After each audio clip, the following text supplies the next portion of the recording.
Hi and welcome to this solo war game demonstration of playing Wings of Glory, or Wings of War as it used to be known.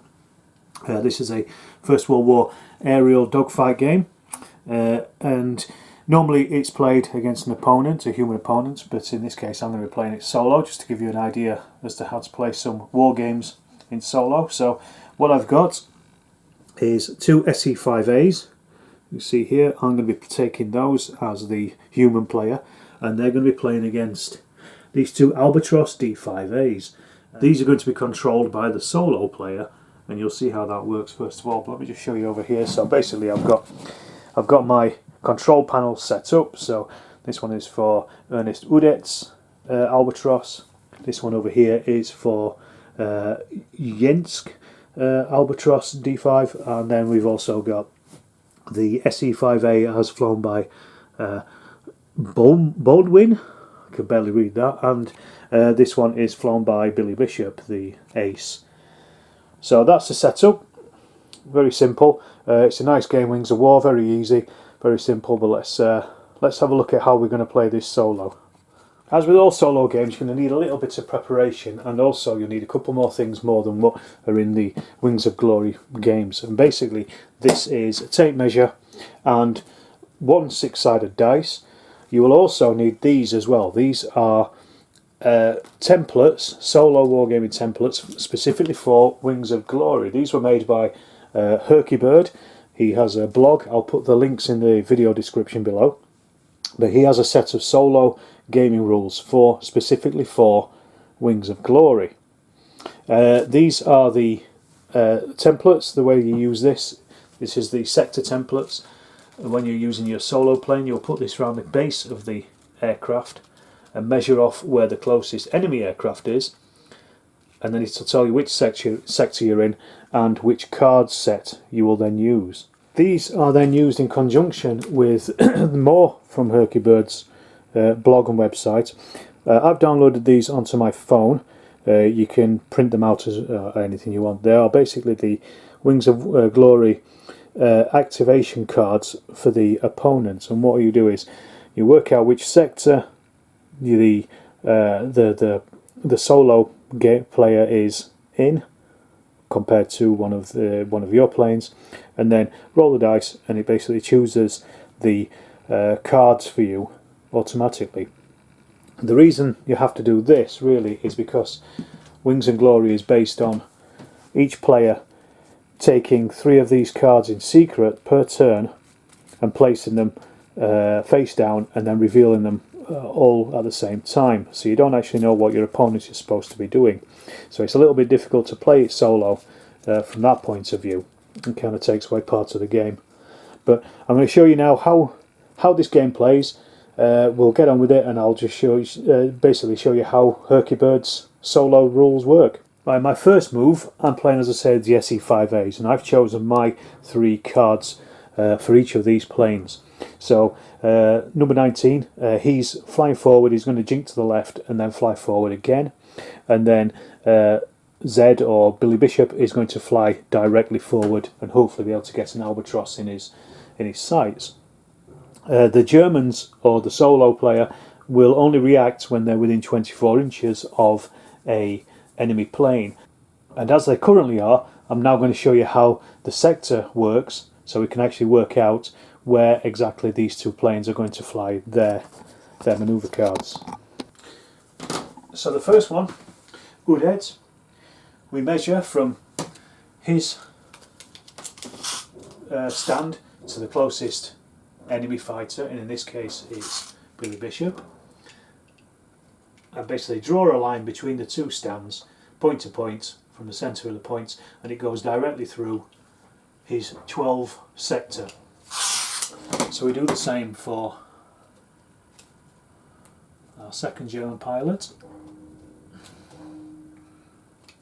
Take that off. Use this smaller one here. And same again, Billy Bishop is closest, and he is also in his 12 o'clock. So we then take that information and transfer it over to our solo manoeuvre cards here. Starting with Udette, I roll a d6. It's a 1, so that is in this column. So that's a jink to the right, straight forward, and a jink to the left. I'll get those cards out in a sec, out of his deck. And the second one is 6, so he's going straight forward. So pretty simple. So I've set up the German manoeuvre decks here ready on their cards. So what we'll do now is we'll go through the manoeuvres, and I'll show you how the turn works, and we'll go from there, see what happens. As I say with Wings of Glory, everybody moves simultaneously. So we'll do the first move for everyone.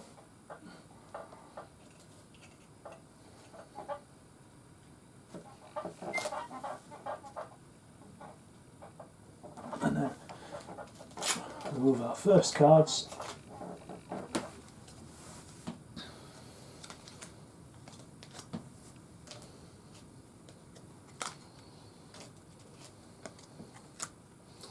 Just check ranges. This is the range in Wings of Glory. Everybody's way out of range, as I thought they may be at this point. So we take our second turn. And nice and easy. Looks like Billy Bishop and Udette are going to be having a bit of a fracas this turn.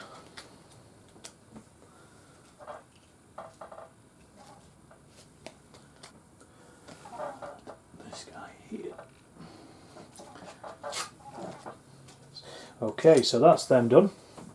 So that's our turn. So obviously now there's going to be some firing, because Udette can hit Bishop, Bishop can hit Udette. They're both within close range. Let's just have a little look here. This guy can also hit Billy Bishop, but at range 2. And let's just see if this fella can hit. He is just out, so the Germans currently have the advantage. So let's do this. They're all firing on a deck. Wings of Glory has a certain amount of damage. It's taken from different decks of firing. I'll just give these a quick shuffle. Now, what happens is with the solo player, you ignore any special damage, but you keep it on your normal. Keep it on as normal in the game. So Billy Bishop is taking 2 shots from this guy because he's at close range, and 1 shot from this guy. So I'll do those first. So he's taken 4 damage, 5 damage. He's not going to be in the air for very long, I don't think. And his final one, wow, that's a lot. So that's 9 damage, and he takes 16 in total, 16 or more, and he's shot down. This symbol here means that he can't choose a left turn manoeuvre next turn, so he's kind of stuck. He can only turn right. It's a rudder jam, so I'll keep that on top for now and put those in his pile on his cards. As I say, he is able to fire back at Udette, so Udette is taking this damage. He's taking a 2 and a 0. This symbol is he's on fire. We'll use the fire markers because this actually damages his plane until it goes out. Udette is currently on fire. This lasts for 3 turns, and each turn he will draw 1 damage from the A deck as his plane burns. So we'll do that as part of his manoeuvres, starting from next turn. These are the final manoeuvre cards for this turn. So we've got Udette is jinking out of the way here, so I'll just get him moved. So he passes Billy as they both fly past one another. Just get their cards out of the way.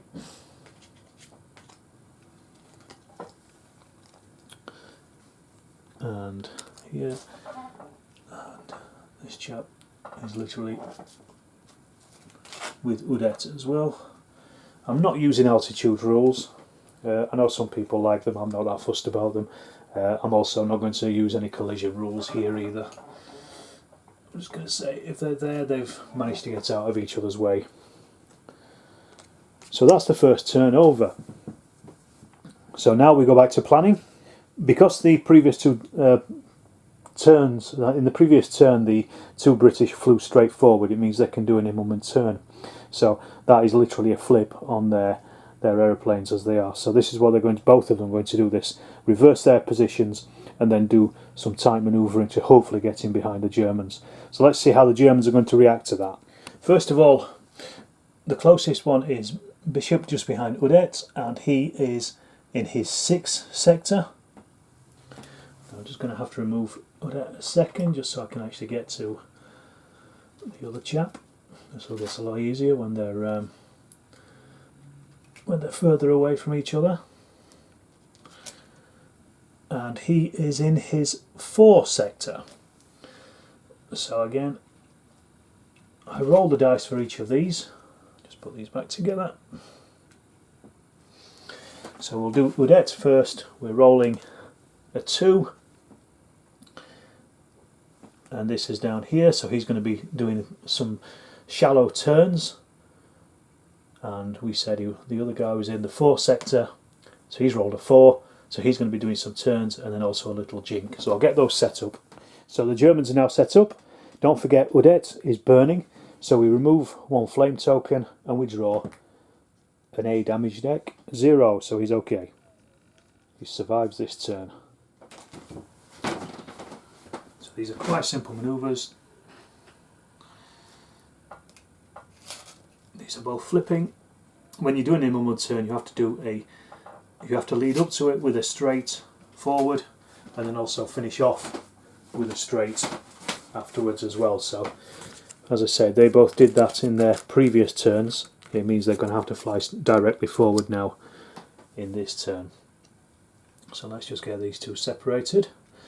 It's going to be a bit difficult, but let's move Udet out first. So he's here. And his wingman, these guys are sticking quite close. It's nice. But let's check if anybody's in range. And just out of range, and just out of range. This phase may be a little bad for the Germans, but let's see where everybody ends up. So that's our 2 Brits.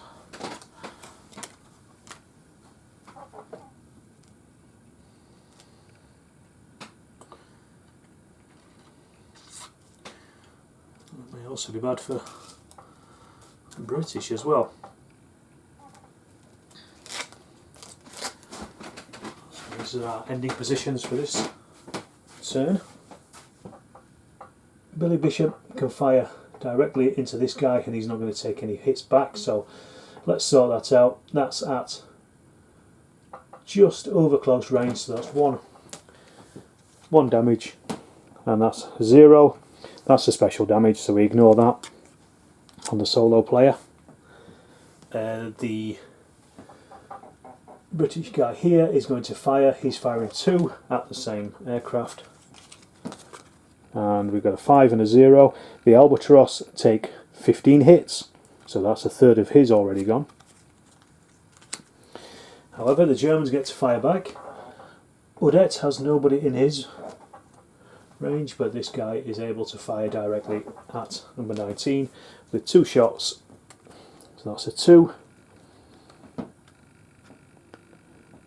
and a 2. I've just realised that Bishop is not supposed to take this manoeuvre because his rudder was damaged from previous turn. I'd forgotten.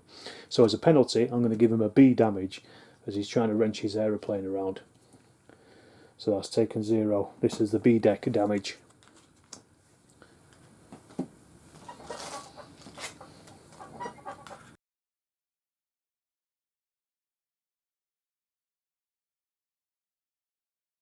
There can be quite a lot of balancing that goes on with Wings of Glory.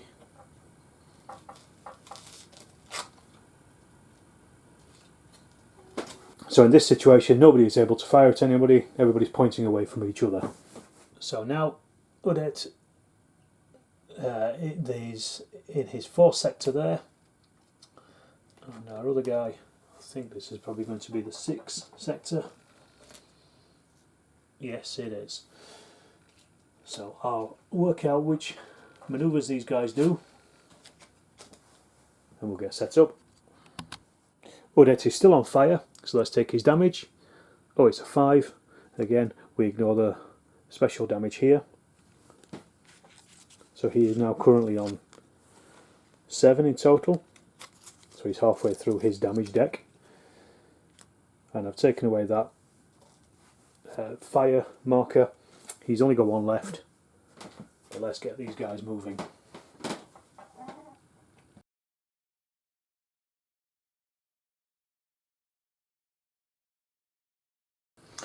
So the British certainly aren't in a position to fire. But Odette's Albatross is just out, unfortunately for him. So it's their next turn.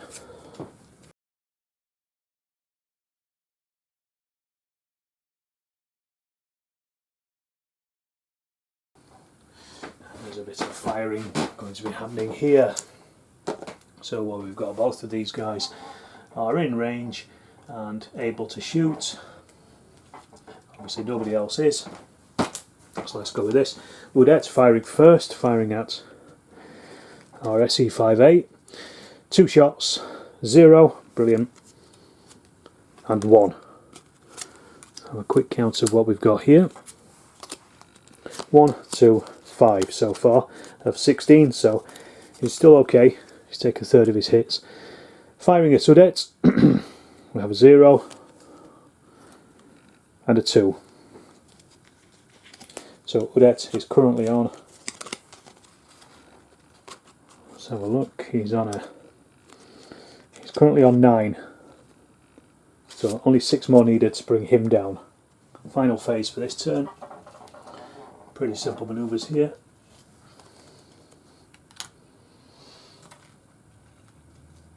He has to fly forward because of his Immelman. Odette's programmed to fly straight forward.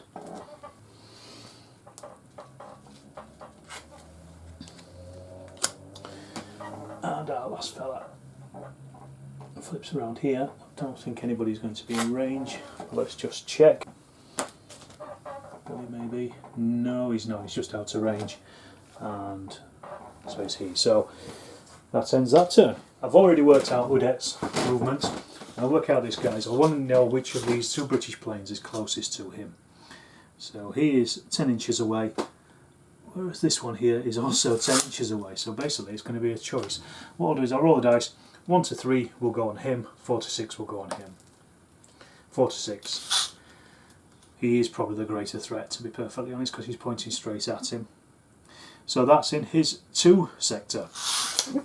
So I'll work out which manoeuvres he has, and we'll play this phase. This is the last turn that Odette is on fire, so I get rid of his last fire token. Chuck that away, but we take a damage for him, and that's 3. Again, we ignore the special damage. So he's now on 5, 7, 12 of his 15. So they only need to hit him 3 more damage on him, and he's gone. Let's see what this turn brings.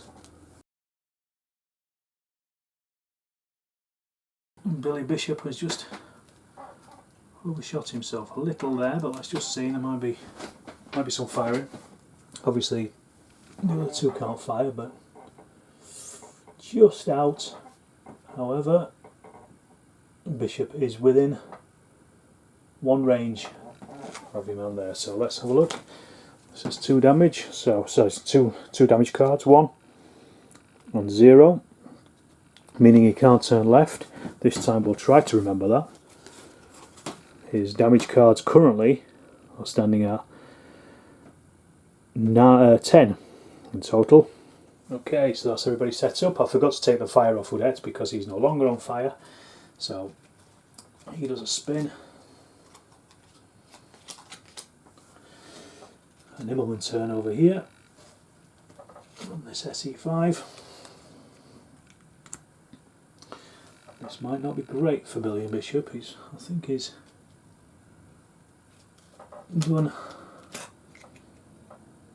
may have signed his own death warrant here. Let's have a look. If this guy moves in directly behind, literally on his tail. However, he's going to probably take some fire from over here. He is, but obviously he's going to fire at Bishop there. They're just out of range. Bishop is actually in range with Odette. So quite a lot of fighting in this one. Let's have a little look at what we get. So Bishop against Odette first of all. Remember, Odette is on, he's already on 3, 5, 7, 12. If he takes another 3 damage, he's gone. Probably not much chance from one card. I say that, there you are, 3 damage, and that's him down, so that's 1 down. There he goes, plummeting to his death on the Western Front. We also have fire from this guy against the other German, who currently has just 5 damage. It's only going to be 1 card, so that takes him up to 6. However, he's now firing at Billy Bishop, and what did we say Billy was on? He's on 1, 3, 7, 10. So he's going to need 6 or more to destroy Billy Bishop at this point, so let's have a look. 0, 0. So Billy survived to fight another day at the moment. So let's get these guys moving for their final phase this turn. Move Bishop first so he's out of the way. He's gone there. Looks like we have a bit of a proficient German pilot here. He is not letting go. And finally, this guy. So no firing from the RFC. This is all from the Germans, and he's definitely in range. So 2 hits on Billy Bishop again. A 6 will take him down. So that's 1, 2, and he can't turn right. Can't choose any right manoeuvres. So he's now 3 away from plummeting into no man's land.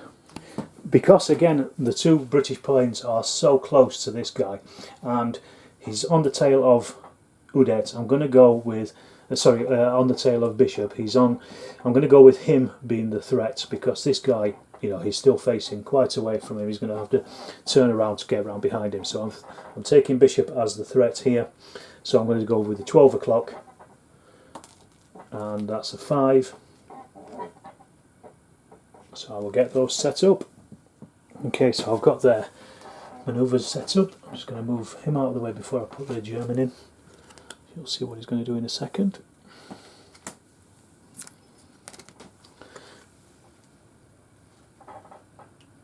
He's piling forward. I think that might just take him out of arc of fire for Bishop there, unfortunately for him. Unfortunately for the RFC, that may put him into an arc of fire there. So let's have a look. Yeah, Bishop is just out of arc of fire. And unfortunately the German is also out of arc of fire there. So we'll quickly move on to their next manoeuvres. Strangely enough, this German is just barreling forward. Literally the worst thing you can do in a aerial combat. Especially when you've got 2 British pilots just about to pile into you.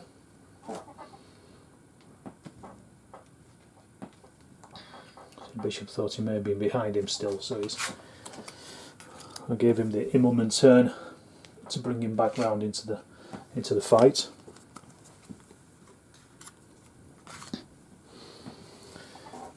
And over here we are now on this German's tail.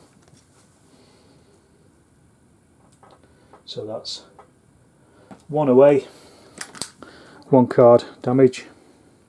That's an explosion, brilliant. I promise you I have shuffled these. That's a dreaded explosion. That basically just means the plane is killed. He is out.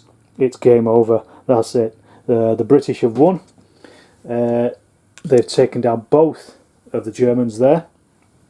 Let me just show you that. So yeah, both Germans have been taken down. The British were victorious. just demonstrate that. But this gives you a pretty good demonstration of the Wings of War solo rules. As I say, they're by Herky Bird. The links are in the description. Well worth playing. This is just a 4-player game, a 4-playing game, but you can put in as many as you want or as few as you want, and just go from there, really. I hope you enjoyed watching this video. I really enjoyed making it, and enjoyed setting this game up and actually going through the rules myself. It's something I'm definitely going to come back to. So thank you for watching. Please subscribe if you enjoyed it, and there'll be some more solo gaming videos soon. Thank you.